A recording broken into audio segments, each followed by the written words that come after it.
Well, it's time for the aftermath of Beeton. If you guys don't know about Beeton, Beeton is the hometown show that I did. I was 17 when I did my first derby, and Beeton is the show that I went to when I was 17. It's a memory of my grandfather. I've had some of the best derbies of my life in Beeton just because of the memories.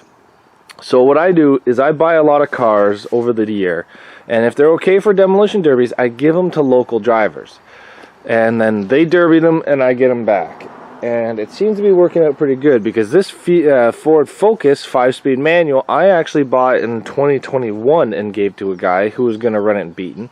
But because of COVID, there was no derby. So he ended up running it this year. It didn't do that good. In the heat, the battery came off the terminal.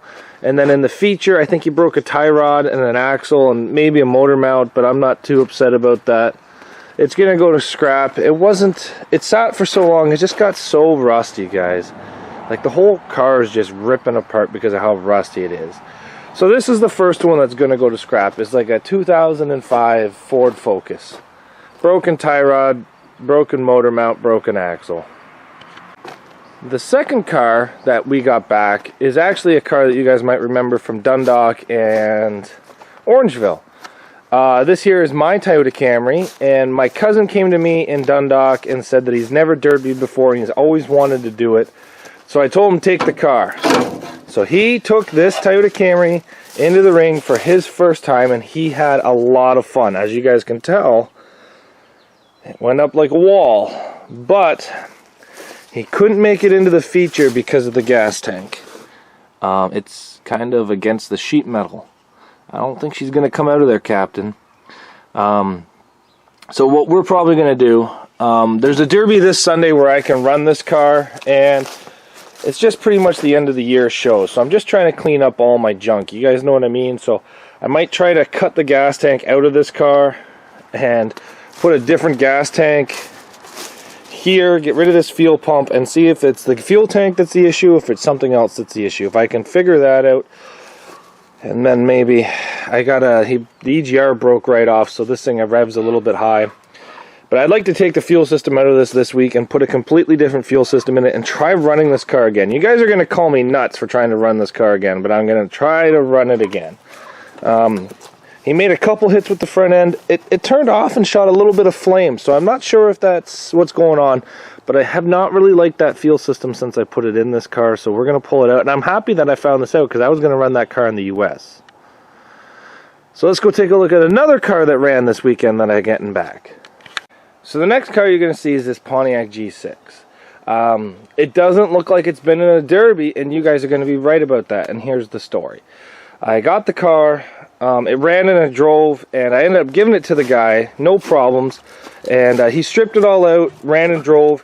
Day of the derby, he drove it onto his car dolly, no problem, drove it all the way to the show on a two-wheel car dolly, gets to the show, will not start. Thinks it's the battery, so he pulls the battery out of his truck, puts his truck battery into it, still won't start. So then I run a jumper wire from the starter to the battery and jump it, and it starts, but then instantly dies. I think it went into security mode. I'm not sure why. It doesn't look like he's done too much to the wiring. He hasn't removed the stereo. I didn't really have a whole lot of time to look into it at the show, but I don't know why it did what it did, but it did do what it did, if that makes sense, guys. So it did go into security mode. I'm not sure why. And before you guys say, well, it's because he moved all this stuff. No, these cars run without that. That's not the reason. So, got to figure this one out. I think I'm going to let another kid borrow it who says he knows how to get it out of security, so just give it to another younger gentleman that hasn't been in the derby ring this year. So, the G6 probably will be derbied and then given back to me again. I don't need it, and I don't want to scrap a car that's like this. So, give it to a kid that can derby and let him go. The next car that I lent out is a 2012 Subaru Legacy. Now this is a large Subaru, and I'm just going to be openly honest with you guys. This, I think, was one of the hardest cars at the show. It had heaps of power. The back end was extremely strong, and there's a couple things that are going to make it weaker than your average car, like the fact that he cut the entire door out to get the window. So he kind of took all the structural rigidity out of the door, but yet nothing went wrong. The back of this car was a tank. Nothing could screw with the back of this Subaru. It was, this is a learning curve. This is a new car, and it is extremely tough. Within 2 hits, his bumper came off.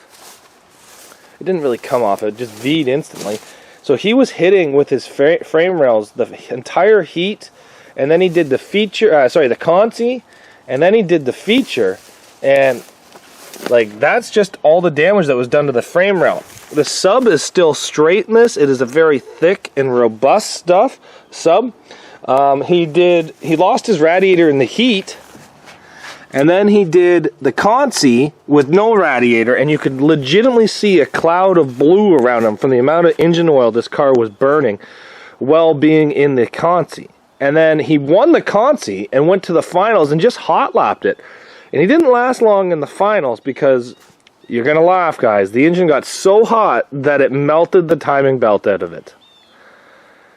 So there was 2 Subarus there this weekend, and they were both mine, and this one super impressed me, and I would run another Subaru like this. It was doing a little bit of wonky stuff in the heat with some electrical, but I don't think there was a lot of effort put into the electrical. As you can see, it still kind of goes all the way to the trunk.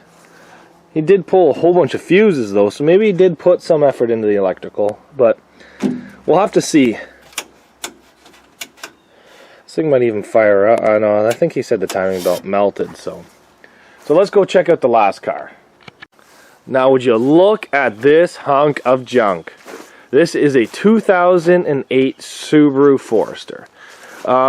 In the heat, I used the back end pretty much the entire time. I think I made one front end hit, and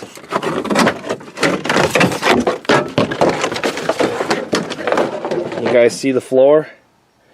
Yeah, she started to rip away on both sides. But I was watching it, and it came in kind of pretty good. Like, nothing came towards the gas tank, which was nice. Yes, the gas tank is on an angle, but I don't know, guys. I didn't really have any problems with the back end of this car. The tires are still facing straight. They're not popped. There are no sheet metal into them. It would have been nicer if the roof would kind of came down a bit more, but the roof stayed really straight, and the back end came in. But the back of this car was actually pretty soft, to be honest. Even the aluminum bumper stayed right on the frame rails. So that's kind of impressive. So for the feature, I used the back end quite a bit. And I was watching it, and when it started getting really bad, I kind of stopped using it. And I went to the front end. And then I thought I had a good bumper on this, honestly, guys. I had a G-body bumper on the front of it, and I may have used it a little bit too much because the frame rails are pretty much straight. That side kind of did a little bit of wonky stuff, but I was trying to really hit with the frame rails, trying to get at a guy's tires. But well, what ended up happening was the bumper came into the crank pulley, which kind of snapped my timing belt. So, yeah, I lost my accessory drives.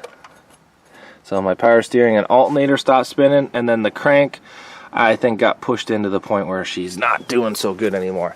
Now, she did try to turn over. I'm not really sure how far I can get with it, but I think she's done, guys. I don't think she'll ever run again. But, you guys see that frame? There's no plates, no nothing. Frame is still straight. Sub snapped. That's kind of impressive, guys. Like, I don't know. I was really impressed with this car. And then I got a half-decent door shot on this side, which was my fault. I put myself in a spot I shouldn't have been. But these are 16-inch tires, and they're conked right over, but they still turn. They still had, this car still had crazy amounts of power. I did the heat, which was 5 minutes, and the feature, which was 18 minutes on a loop line kit. And this car here was not losing any power. It was not stumbling. It never stalled. Impressed, guys. I'm going to say this. openly, I was super impressed with the Subaru. And if I get another one of these guys, I'm going to derby it. And this car was intense. That car hurt. That car hurt a lot. So you guys might see me start switching to Subaru. And honestly, if the motor was just back like 5 more inches, this thing would have won it. I was up against a very well built Camry by Steven, my buddy, and he was hurt. Not him, but his car. It was hurt inside the ring, and I had the win if I just didn't snap the timing belt off this thing. So tough car. I would definitely run another one of these again. Thanks for watching, guys. That's the aftermath of the 5 cars that came back. We're going to try to run the Camry again. This one's junk. That one's going to be given away. This one's junk. And the Focus is junk too. So let's get some of these into scrap, and then we can go from there, guys. Thanks for watching, and we'll see you back here later on Zach's Workshop.